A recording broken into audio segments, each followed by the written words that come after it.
Well, happy Monday. We have reached mid-May and want to bring you some of the latest data here in the Austin Metro. Plus, we're going to do a deep dive today on several different zip codes to show you while overall we have high supply and lower buyer demand, it really depends where you're looking that's going to dictate if you're in a seller's market, a neutral market, or a buyer's market. So I'm going to share with you right now some of the high-level stats. This is where we stand on inventory. So green right now is number of active single-family homes for sale. As we get into May, we're now over 14,000 homes. We have not seen that number before. So this is a new record for Austin.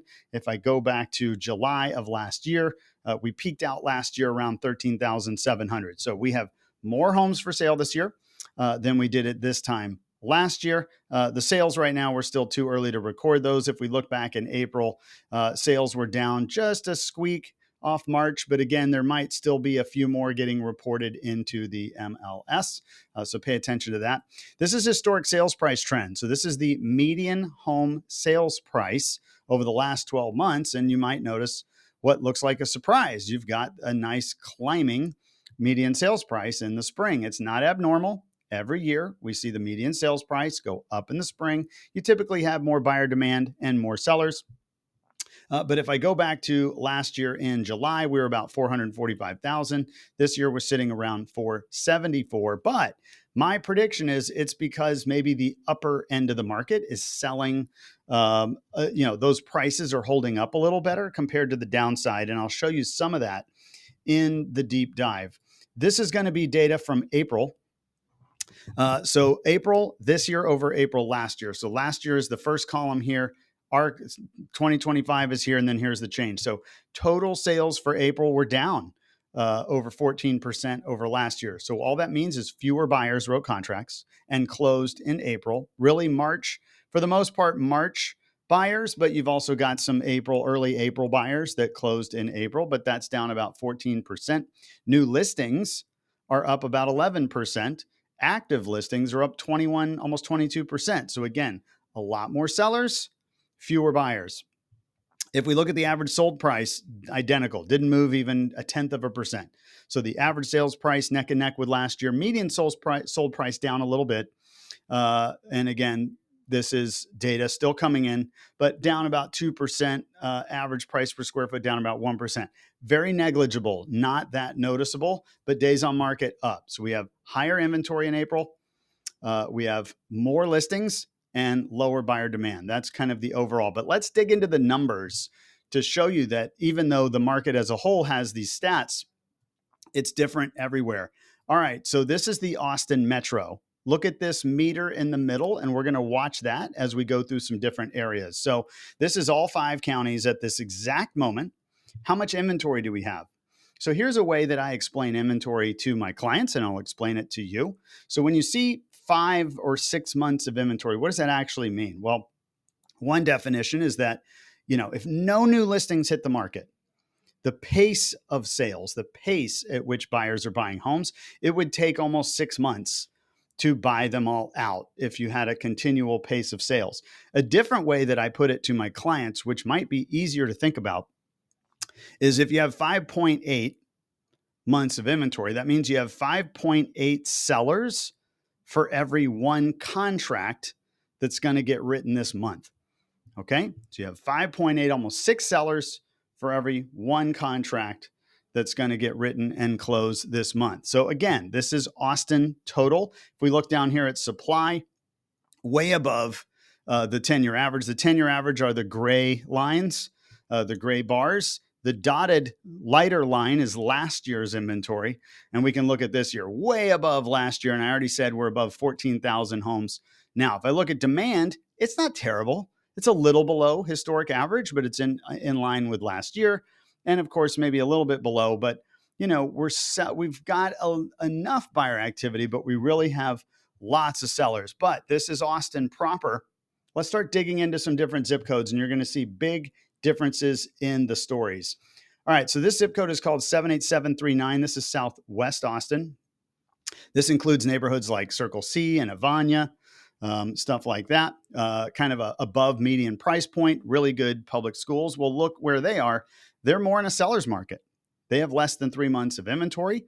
If I look down here at supply, it's below the 10-year average. And if I look at demand, while demand is down, um, because the supply is also a little tighter, it's creating enough demand that it's still a seller's market. I can attest, I live in this zip code, that there are still plenty of multiple offer situations.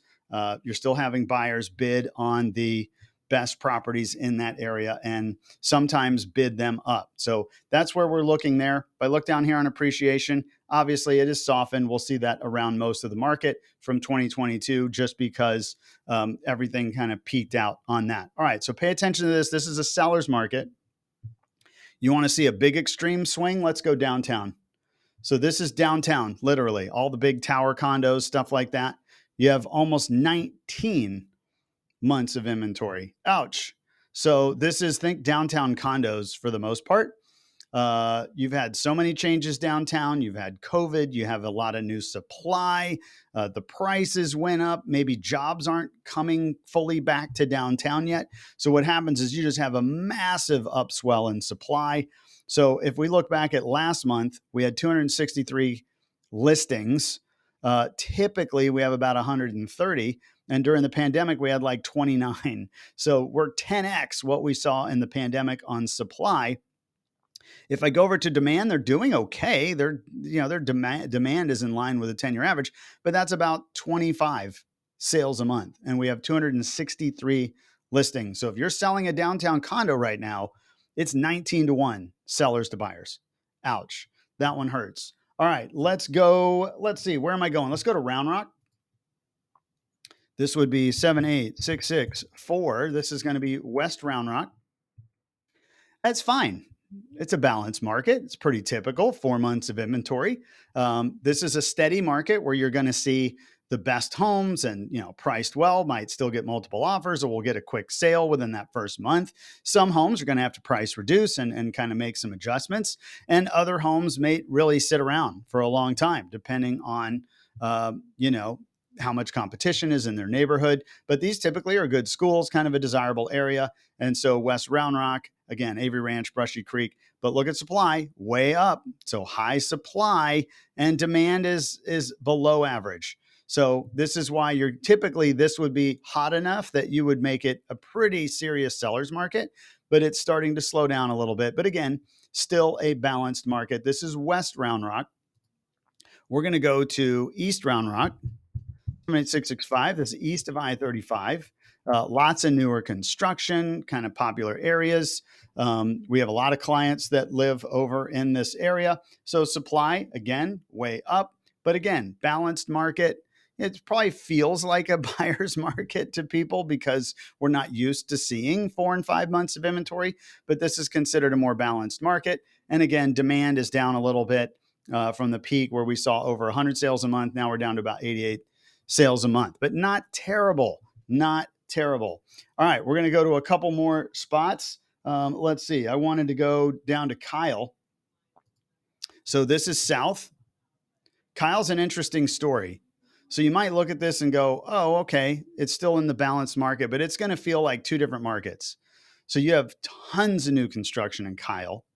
And so that new construction is winning, period. So new construction is probably sucking all the buyers up, and the resales are really, really hurting in Kyle. So 5.5 months of inventory, supply way up. Last month, we had 591 listings. We typically average under 300.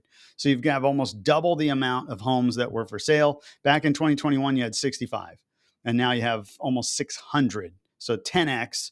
But look at demand.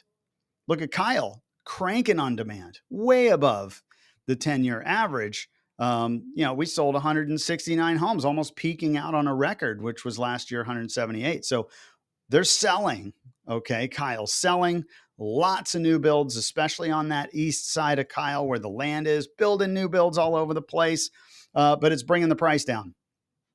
So if I go to appreciation, again, we're seeing the price soften and probably soften here more than we've seen it in other places. I've talked to other clients that have homes in this zip code, and if it's a resale property, they're struggling because you don't have all those buyers. You don't have all those incentives. You don't have a way to give the buyers all the closing costs and buy down their interest rate to 4.5%, or give them other incentives and warranties and all that. And so what's happening is you're just a little too close to that new construction, and it's really, those builders are really pulling in those buyers. All right, so that is Kyle. Couple more spots I want to check out. Let's go out to Bastrop. 738. We're going to go out towards Bee Cave and Lakeway. This is Bee Cave. So another nice higher price point area. But again, we're seeing it tilt a little more towards the buyer's market. Supply up and demand a little bit below historical average. Here we go. Let's go out to Bastrop. 78602. Thanks for sticking with me on all these zip codes. All right, so now we're about 30 minutes east of Austin. This was a really popular place to move out to during the pandemic. You can get some land, and it also has really pretty topography. It kind of changes into certain areas of Bastrop have pine trees, which are not usual for this, more East Texas style. So it's a nice area. It's got a really cool downtown, but look at supply, way, way up. Supply's up to, as of last month, 338 listings. Typically it's below 200. But demand's a little bit up. I think price point helps, but months of inventory cranking nicely into a buyer's market. Finally, we're going to go to probably the most desired spot in the market, which is Westlake. This is very high-end homes, and luxury, we're seeing it tilt more to a buyer's market again. Just like downtown, we're seeing Westlake tilt to a buyer's market. Supply is up. Demand's doing okay, hanging in there. But this is what's interesting. If I go to appreciation, again, these are luxury homes. Appreciation's been an interesting story, a little more volatile, but look at the appreciation, 11% in 2019, 28 in 2020, 21 in 2021, 16 in 2022. I mean, just crazy appreciation. And it appreciated last year, 10%.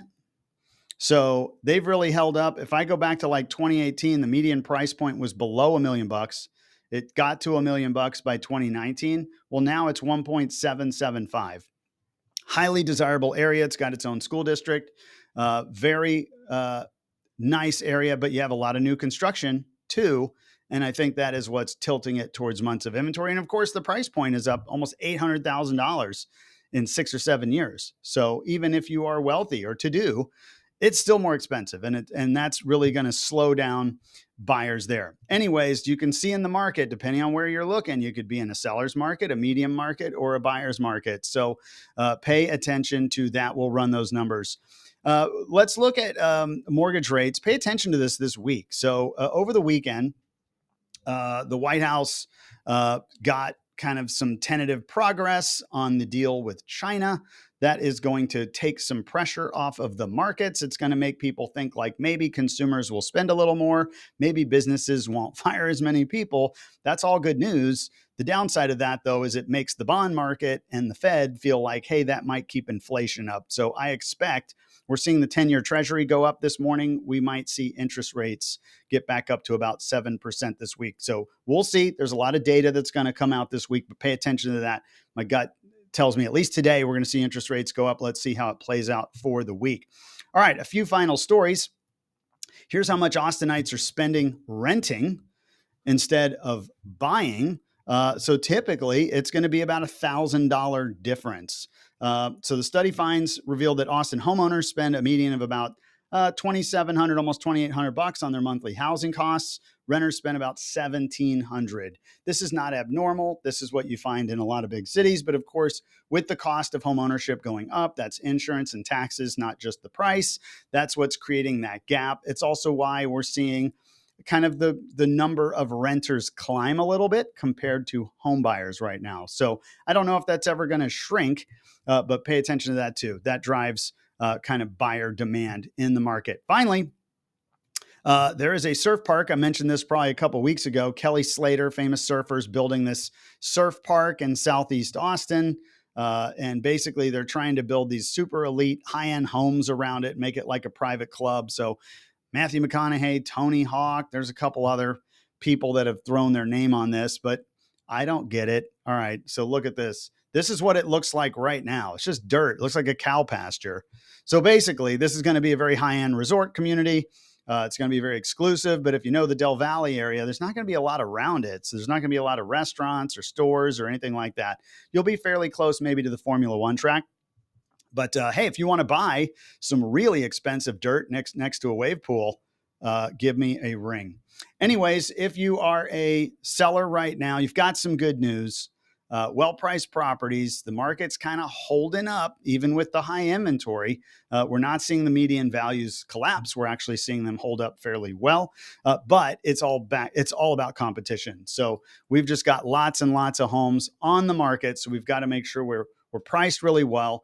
We've got to stay patient, and we've got to keep track of the traffic, because really traffic's going to tell us if there's enough buyers interested in what we are selling. If you're a buyer right now, you have never historically had more things to look at in Austin than right now. So if you want to be looking at properties and finding to get into that neighborhood that you want, this is how you get into that neighborhood, is you have a lot of choice. So pay attention to that. And of course, talk to us when it comes to mortgage rates. They're going to be a little volatile with all these different trade talks going on.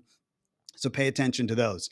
Anyways, if you want to follow our videos each and every week, make sure to click that subscribe button on YouTube at Ryan Kelly Group. And of course, if you know somebody looking to buy, sell, invest, or finance here in Austin, we'd love the chance to talk with you. Finally, boy, start wearing sunscreen. We're going to hit over 100 degrees all through the middle of this week, back to summertime. So anyways, we're heating up. The market's trying to as well. And we'll talk to you next week. Thanks.